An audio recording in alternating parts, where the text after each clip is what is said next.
शांत फाउंडेशन आयोजित राजेश चषक T20 लेदर बॉल खुल्या क्रिकेट स्पर्धा 16 एप्रिलपासून शाहूपुरी जिमखाना इथं आयोजित केल्या आहेत।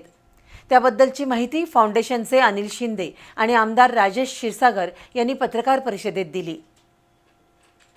शांत फाउंडेशनच्या वतीनं 16 ते 23 एप्रिल दरम्यान शाहूपुरी जिमखाना मैदानावर राजेश चषक T20 क्रिकेट स्पर्धेचं आयोजन केलंय। कोल्हापूर, सांगली, सातारा जिल्ह्यातील विविध क्रिकेट संघांमध्ये एकूण 15 सामने होतील। प्रत्येक सामन्यातील उत्कृष्ट खेळाडूला 1000 रुपये, मॅन ऑफ द सिरीजला 5000 रुपये, उत्कृष्ट गोलंदाज 3000 रुपये, उत्कृष्ट फलंदाज 3000 रुपये असं बक्षीस दिलं जाईल।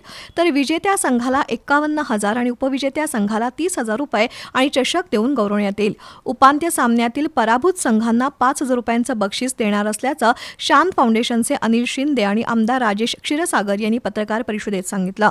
यावेळी ज्येष्ठ क्रिकेटपटू मधू बामणे, सुजय पवार, प्रसाद मिराशी, अतुल शेवडे उपस्थित होते।